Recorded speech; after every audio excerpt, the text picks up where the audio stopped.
नमस्कार, मैं श्रीमती अनुराधा तिर्की, सहायक प्राध्यापक अर्थशास्त्र, शासकीय महाविद्यालय भैंसमा से। आज हम चर्चा करेंगे जनांगिकी विशेषताओं के बारे में, जो बीए प्रथम वर्ष के द्वितीय प्रश्न पत्र के इकाई 2 से है। जनांगिकी को समझने से पहले जनांगिकी क्या है शब्द, ये हम जानेंगे।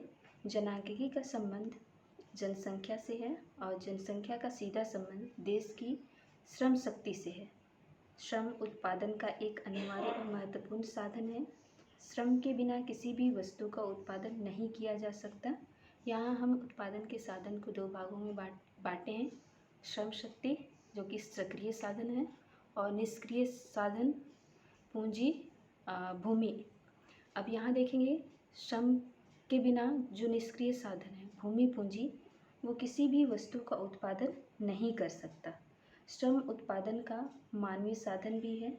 किसी भी देश में वहाँ की जो वास्तविक संपत्ति है उस देश की मानव शक्ति ही है। उसके साथ ही मानव शक्ति की गुणवत्ता अर्थात शिक्षा, स्वास्थ्य, कौशल ही वास्तविक संपत्ति है वहाँ की। भारत की जनसंख्या में युवा वर्ग का लगभग 50% भाग युवा वर्ग है और अन्य विकासशील देशों की तुलना में यह अधिक है। अब आवश्यक इस बात की है कि युवा वर्ग की गुणवत्ता निर्माण करने के लिए क्या कदम उठाए गए हैं और उनका उपयोग किस तरह से किया जाए। यहाँ हम देखेंगे अगला, जनांगिकी विशेषताओं की कुछ महत्वपूर्ण बातें, जिसमें है सर्वप्रथम भारत में प्रथम जनगणना का प्रयास किया गया था 1872 को, और संपूर्ण देश में विधिवत व नियमित जनगणना का कार्य किया गया 1881 में। और वर्तमान में प्रत्येक 10 वर्ष में जनगणना की जाती है और 2011 की जनगणना देश की 15वीं जनगणना थी। 1 मार्च 2011 को देश की जनसंख्या 121.02 करोड़ हो गई। इसके बाद हम देखेंगे जनांगिकी के बारे में कुछ अर्थशास्त्रियों का मत, जिसमें पेप्लिस, गियर्स एवं एडमन, इन्होंने जनांगिकी के बारे में अपना विचार प्रस्तुत किया है। जनांगिकीय शक्तियाँ न केवल सभी उत्पादन के साधनों की प्रकृति तथा गुणों को प्रभावित करती है, बल्कि आर्थिक वातावरण की प्रकृति को भी निश्चित करती है, जिसके अंतर्गत समस्त क्रियाएं संपन्न होती हैं। आगे हम देखेंगे जनांगिकी विशेषताओं को, और जनांगिकी विशेषताओं का अध्ययन हम दो पहलुओं पर के आधार पर करेंगे। प्रथम है परिमाणात्मक पहलू या परिमाणात्मक विशेषताएं, द्वितीय है गुणात्मक पहलू या गुणात्मक विशेषताएं। अब हम देखेंगे इसे विस्तार से। प्रथम परिमाणात्मक विशेषताओं के अंतर्गत जो विशेषताएं हैं वो देखते हैं हम लोग। तो पहला है जनसंख्या का आकार। जनसंख्या का आकार, पहला जनसंख्या का आकार। इसके अंतर्गत हम देखते हैं कि जब हम विश्व की जनसंख्या की बात करते हैं और उसके वितरण की बात करते हैं तो ये अत्यंत असमान है। और इसी क्रम में हम देखेंगे एशिया महाद्वीप के बारे में। तो विश्व की जनसंख्या का लगभग 52% जनसंख्या एशिया महाद्वीप में निवास करती है। और वहीं एशिया महाद्वीप के दो देश हैं, चीन और भारत, जो सर्वाधिक जनसंख्या वाले देश हैं। और इन दोनों देशों में ही 38% जनसंख्या निवास करती है। भारत में जनसंख्या आकार के साथ साथ वहाँ जनसंख्या में वार्षिक वृद्धि दर भी अधिक है। इसे हम तालिका के द्वारा समझ सकते हैं। तालिका में भारत में 1901 से 2011 तक की जनसंख्या का आकार एवं वृद्धि दर को दर्शाया गया है। और यहाँ जनगणना वर्ष को दिखाया गया है। जनसंख्या करोड़ में, दशकवार वृद्धि दर को बताया है, प्रतिशत वार्षिक वृद्धि दर को बताया गया है। यहाँ हम देखेंगे कुछ वर्ष जनगणना वर्षों की बात करें तो 1921 में जनसंख्या में भारी कमी आई है और इसे जनसंख्या विभाजन वर्ष भी कहा जाता है। वहीं हम देखते हैं 1971 तक जनसंख्या में वृद्धि दर में काफ़ी बढ़ोतरी हुई है। उसके बाद जनसंख्या वृद्धि दर में कमी दिखाई गई है। यह कमी देखने को मिलती है। नेक्स्ट, ऊंची जन्म दर एवं मृत्यु दर। तो ऊंची जन्म दर और मृत्यु दर, तो प्रारंभ में हम देखते हैं कि विकासशील जैसे देश हैं, जैसे भारत है, तो यहाँ जन्म दर और मृत्यु दर दोनों ही ऊंची होती है। इन देशों में जन्म दरें अधिक होने के कई कारण होते हैं, जैसे बाल विवाह, धार्मिक सामाजिक कारण, शिक्षा का अभाव, गर्म जलवायु इत्यादि। इसके विपरीत देखते हैं, इसके अतिरिक्त देखते हैं विकासशील देश में मृत्यु दर भी अधिक होती है। उसके भी कुछ कारण होते हैं, जैसे असंतुलित आहार, चिकित्सा का अभाव, स्वच्छता का अभाव। इसे हम एक तालिका के द्वारा समझेंगे। तालिका में भारत में औसत जन्म दर एवं मृत्यु दर को बताया गया है। इसमें अवधि, जन्म दर, मृत्यु दर और अंतराल वृद्धि दर को हम समझ सकते हैं। जैसे कि जन्म दर में हम देखते हैं प्रारंभ में जन्म दर भी अधिक है और मृत्यु दर भी अधिक है। अब देखते हैं कि अवधि हम देखें कि और आगे बढ़ते जाएं 2019-1 जैसे जैसे हम देखते हैं तो जन्म दर में जो वृद्धि हो रही है उसमें थोड़ी कमी है और मृत्यु दर में भी कमी है, किंतु मृत्यु दर की तुलना में जन्म दर अधिक है। तो ये हम देखने को मिलता है जन्म दर और मृत्यु दर में।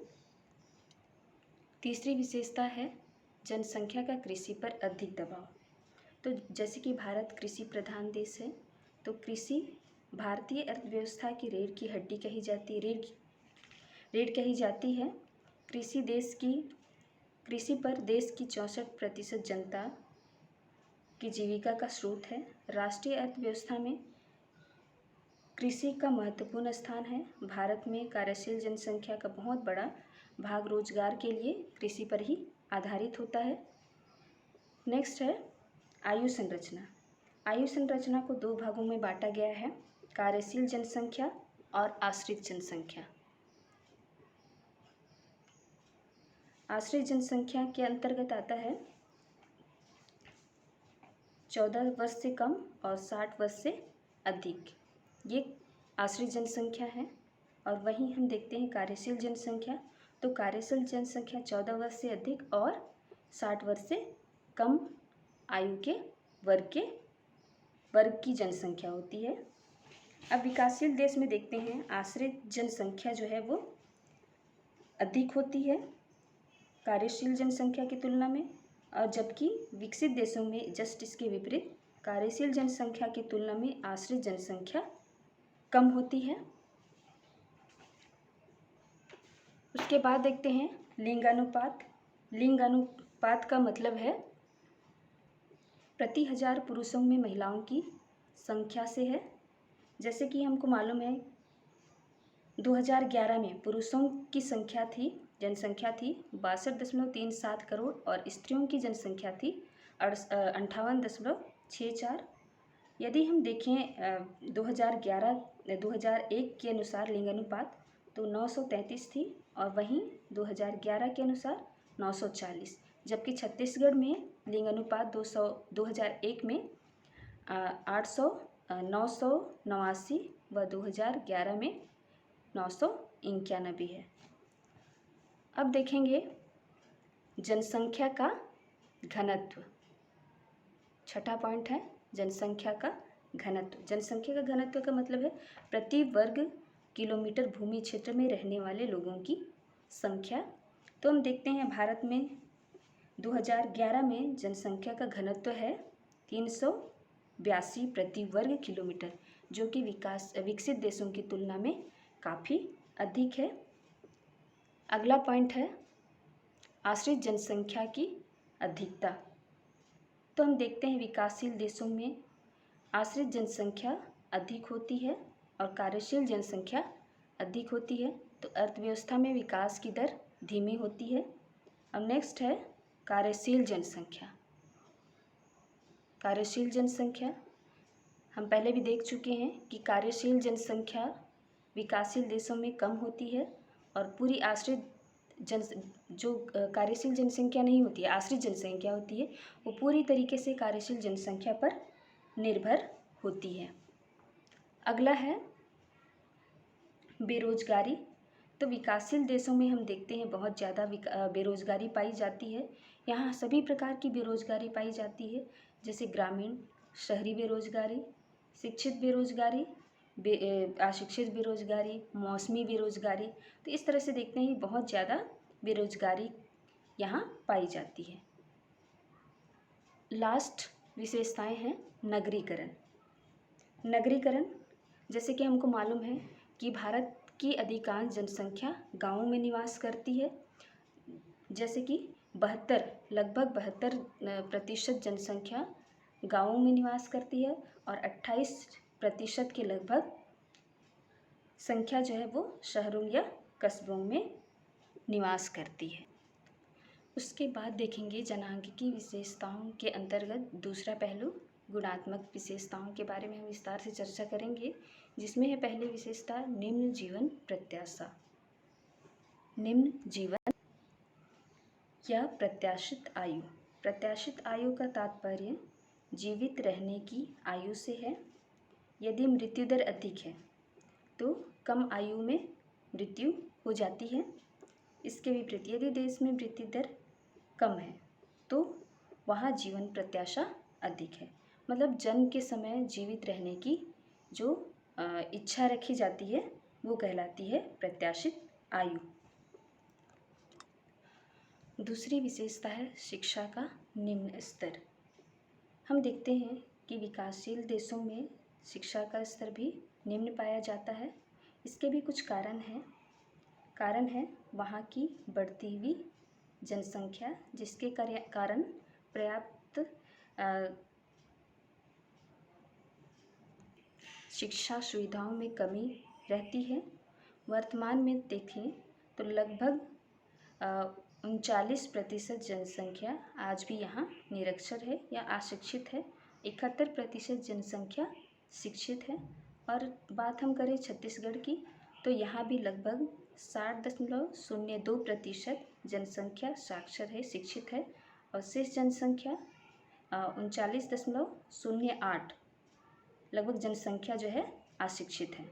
चूँकि वर्तमान समय में साक्षरता में वृद्धि हुई है। और आगे देखेंगे हम निम्न जीवन स्तर। निम्न जीवन स्तर तो हम देखते हैं विकासशील देशों में खाद्यान्नों की काफ़ी कमी होती है, जिसके कारण आवश्यक भोजन प्राप्त नहीं हो पाता लोगों को और लोग भूखे होते हैं। भारत में 39% लोगों को संतुलित आहार प्राप्त होता है और वहीं 41% लोगों को असंतुलित भोजन प्राप्त होता है और 20% लोगों को भोजन प्राप्त नहीं होता, वे भूखे होते हैं। ये है जिसके कारण अधिकांश लोग कमज़ोर हो जाते हैं और बीमार हो जाते हैं और विकासशील देशों में इनकी संख्या अधिक होती है। नेक्स्ट है स्वास्थ्य। विकासशील देशों में स्वास्थ्य सुविधाओं की भी कमी होती है, जिसके कारण लोग सही समय पर सही वक्त पर बीमारियों का उचित उपचार नहीं कर पाते हैं। फिर देखेंगे भूखमरी व कुपोषण। भूखमरी व कुपोषण विकासशील देशों में इससे काफ़ी लोग प्रभावित होते हैं। भारत में 21% जनसंख्या कुपोषित है। और लास्ट है कौशल निर्माण की कमी। कौशल निर्माण की कमी का अर्थ है विकासशील देशों में तकनीकी पिछड़ापन। विकासशील देशों में तकनीकी पिछड़ापन होता है। यहाँ पर सभी चीज़ें चाहे उद्योग हो या कृषि हो, सभी क्षेत्र में पुरानी तकनीकी विधियों का ही प्रयोग किया जाता है या फिर अविकसित तकनीकों का प्रयोग किया जाता है।